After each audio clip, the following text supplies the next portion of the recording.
you know what? We really need to do an introduction to our new viewers, or maybe our older viewers that know nothing about us other than what we do. So I guess that's what today is going to be, is a little intro, like how did we get here? Because this is not what we did. Right. So let's start out. This is Scott. I'm Hi, Amy. Hi, I'm Scott. My wife of We're married. 27 years. We're not just close. We're actually married together, and we work together all day, every day. We're literally together all the time, other than I go and teach martial arts twice a week.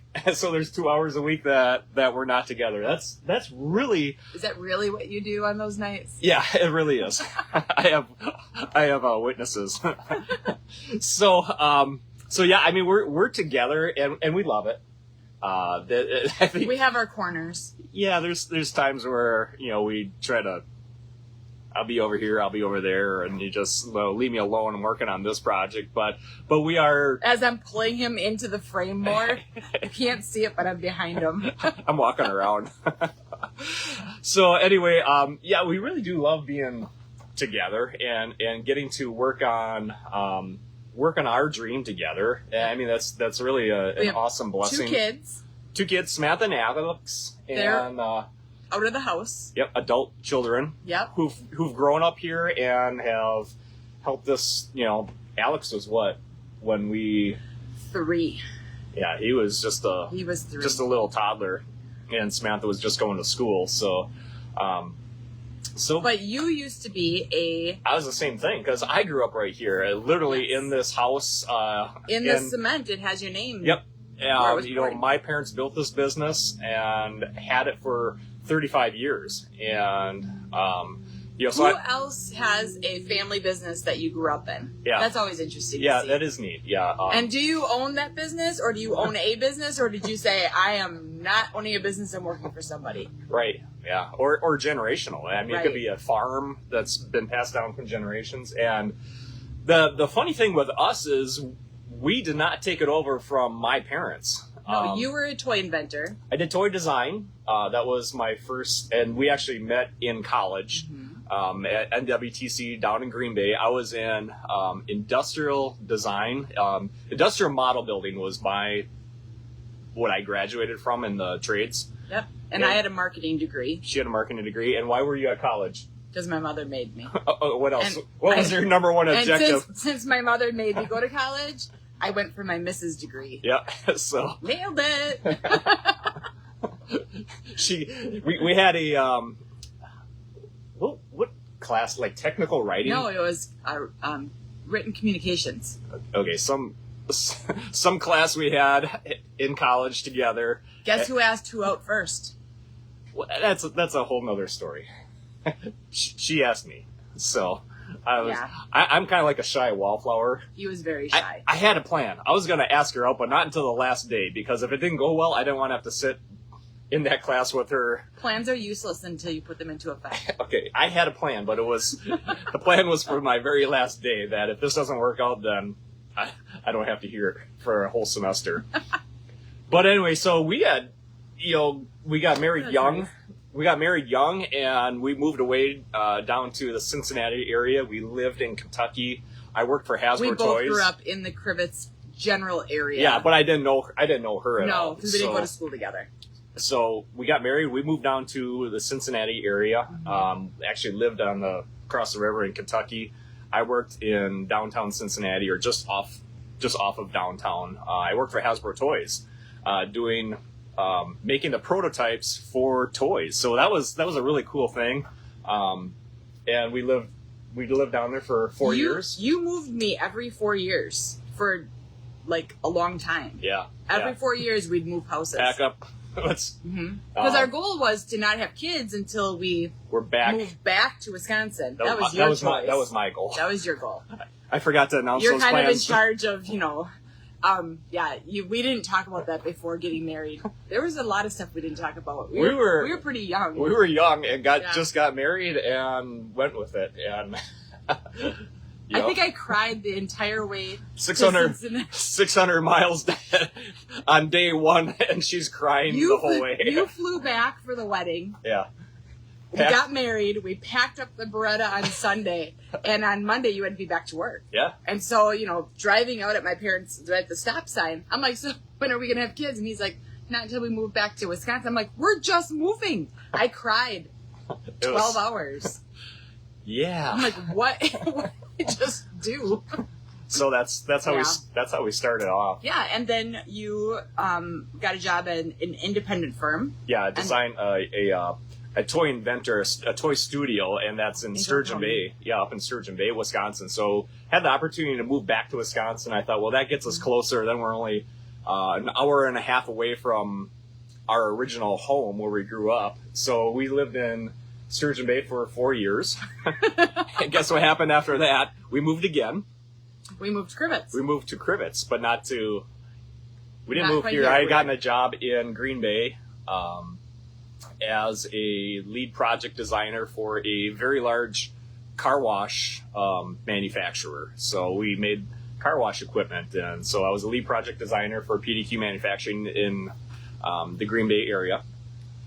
And I stayed home with the kids. And at that time, my mom and dad were ready for retirement, and they were, they started talking, okay, we're getting to that age where we need to find someone to buy this because we can't keep up anymore, and it might take 10 years to get somebody to buy this. So they asked my brother and I, my only sibling, and do you want anything to do with the floral and greenhouses? And both of us absolutely said, not a chance. So I know there's a lot of irony in that. So I'm like, I got a great job as a lead project designer. My brother is an attorney. He's like, heck no. So it was like dead in the water. And so my mom and dad sold. They sold the business. And and we lived in town in Crivets. And so that person took over and things just didn't go well. And there's a lot of work. There's so much behind the scenes that, business. Yeah. And you should pay your taxes. Just saying. Business wise, money management is 90% of business, of small business. And if you're not good at money management, I don't care how hard you work. But there's a lot of business to do the floral and the greenhouse. Oh, I mean, the greenhouses and the floral shop, I mean, it's just a massive amount of work. It went up for sheriff's auction. And it drove me crazy. Every day when I was going to work down in Green Bay, driving past my childhood home, seeing what my mom and dad built. It was just deteriorating. And it just in the dumps. And it just broke my heart. I know it broke my mom and dad's heart to see, what they put their life into just get destroyed. So 5 years later, yeah, this place had gone up for a sheriff's auction, totally defunct. You could not walk back in these greenhouses. The weeds were so, they went all the way to the ceiling. We took a chainsaw to cut the base of it because it's a perfect environment. Yeah, you just let the place. All the plastic was shredded. The equipment was defunct. There was a foot of water in the basement. Just pulled the sump pumps and just let her flood. I mean, it was just absolutely horrible. That the condition of this place when we finally got in here, took a look, and we bought it from, the bank bought it from the sheriff's auction. We had first rights of refusal, so we had worked that out with the bank. That was kind of a risky business. Because if anybody would have bid $1 over the bank, they would have got it. Sure. But we really wanted them to clean up the tax issue. Yeah. That was a big thing. Yeah, and a judge declares, okay, this business is done, defunct. The hundreds of thousands of dollars that were owed, that was done. So we came into it.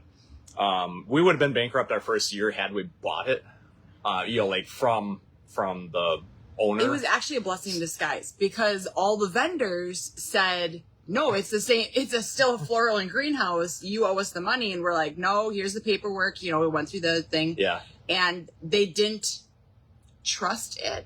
Yeah. Because they didn't. They got stung on the last owner. They got stung so bad? Not my parents, but the one in between. So they ended up making us pay everything before or as we received it. So if we bought in a dozen carnations, or not a dozen, they come in bigger, but thousands. You had to pay Pay up. everything is up front, and that went on for probably 2, maybe 3 years, and then they're like, oh, okay, we can see that this is different ownership, different everything, but it really helped us not get into that debt. That we paid. We had our mortgage, but we didn't get into that. We paid for what, up front. Yeah. And then, which was hard at then first. sold it. Yeah. And the first year, his parents were instrumental in helping us, not just with getting the funding, but the portion of knowing the customers and knowing what to buy and knowing what to save up. And they're like, you need to save your pennies because winter is a hard time. It's just like farming, that all the money goes out. You don't have the subsidies. You don't have the crops until, we don't have the subsidies like farming, but anyway, that we paid. But that first heating bill, because this is plastic, and you think February, nobody's buying yet. In northern Wisconsin. Yeah. That first heating bill, I cried. Yeah. Yeah. So I was like. You cried on her when we got married all the way down to Cincinnati, and then you cried that first winter when you got the first heating bill. And look at me, I'm like, woo! Yeah. That was it was thousands of dollars. Tough times. And it was money coming in. Oh, guess what? Oh, by the way, you're going to have to do this every month and pay out these thousands of dollars just for heat for February, March, April. And then you open in May. And then open in May and hope you make that money back. So, yeah, it was tough. We've gotten into that groove and we've learned how to. It makes you tough. So, yeah, but I mean, that was such good discipline for us, that nobody would give us credit. And they're like, no, you need to pay up front. And so we've done that. We've done that ever since. So there's a lot of money in these greenhouses in product, whether it's soil or plastic, containers, hanging baskets, flats, and then of course the plant material. We pay for it. We pay for it up front. So we come out of a greenhouse season, saving up for the next year. Yeah, you have this pile and you're like, I can't touch it because it gets to be a long winter. Do you know how hard that is? Thousands of dollars to heat these greenhouses every month, thousands and thousands of dollars. And then, you will not make any of that money back until you open those doors in May. Good thing I have Excel spreadsheets. I know. And it's Amy's the queen at keeping the finances. Keeping us in don't tell Matt, because if something black. happens, then it's on me. Oh, I'll drive this business into the ground because Scott's like, I'm going to go buy a new skidster. So then, as we grew, we started selling the fertilizer, which, if you don't know, we have the fertilizer company, Beat Your Neighbor. And that started getting to the point of we're like, man, we're selling a lot of fertilizer, because people had asked, like, what are you using? And we went into that. And then we found out we weren't legal in it. So there's a lot of paperwork. Stop the train. Yeah. Do all the paperwork, and every state has its own paperwork. Yep. And we started doing that. And then in the greenhouse, we get asked all the time kind of the same questions. Like, it's kind of like budgeting and weight loss. It's like, here's the facts, but you have to be reminded all the time. Yeah. And so we kept saying for years, like, we should maybe do some videos on how to water, on how to plant a tomato, on how to do some of this stuff that people are asking questions on. And we put it off. I think we did one or two. Put it off. Here's some old videos back in enjoy them. 2020. We kept them on. Great, just grainy videos, no microphone, no nothing. It's fun. Yeah, that's how it is. And then COVID hit. Yeah. And it was another, I think I cried then too. Well, we didn't know.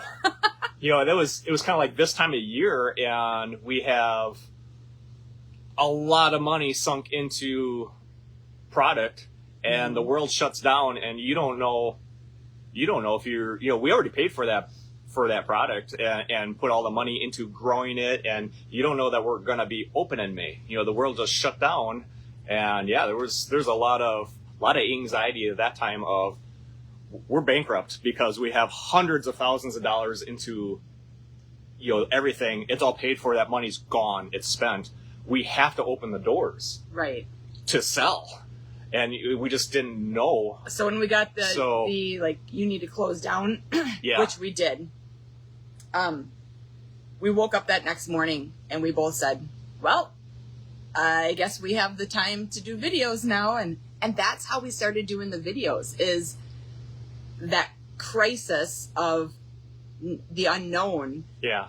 Allowed us to say, well, We got some time. we got some time on our hands. Let's show people how to grow a tomato, or care for a petunia, or and whatever. then it turned into, and then the fertilizer ramped up because we're on video, you see us more often. Well, then that raised, and then 3 years ago, we shut down the floral. Yeah, this is our second year. Yeah. Second year in May. Yeah. So we just closed the doors on the floral shop. Because it's attached to our house. Yeah, we didn't sell it. We just closed the doors because that I was. can't walk through with my laundry and be like, hey, Yeah. how's the day going? Yeah, so we just closed it down, and that was huge. It allowed us to focus on this and the fertilizer business and doing the videos. So that was a huge burden lifted off of us. Mm-hmm. So that's why we did that. It just allowed us to be better and focus more on what we're actually doing now. So. Which is getting back to work. Yeah, getting back to work. So that's a little bit about us and how we got here. And there's so many ways around, and we did not and ever anticipate doing videos or having, we're just normal people with a greenhouse. And we're teaching you a lot of the lessons that we learned the hard way. Yeah, everything. And we have a lot of plants to learn the hard way on. I've killed more plants than you'll ever see in your life, and that's how I learned. So we have green thumbs because we tried new things and worked at it hard, and that's how we got to here. So our advice comes with the knowledge of having greenhouses, and we've had it now for 18 seasons. Yeah, this will be our 18th greenhouse season. Yeah. And just learning over the course of that and reminding people of, auditing yourself, checking that water, checking that soil, checking, what are you doing? What should you do? Because the more that you have knowledge of and the more that you can do well with your plants, that means it's the better for our industry, because you'll be more confident in maybe picking up another plant this year. Yeah, absolutely. So that's a little bit about us in a nutshell for our new viewers, and just so you can understand who we are and how did we get here. But Yes. Anyway, back to work. We hope that you have a great day. Bye.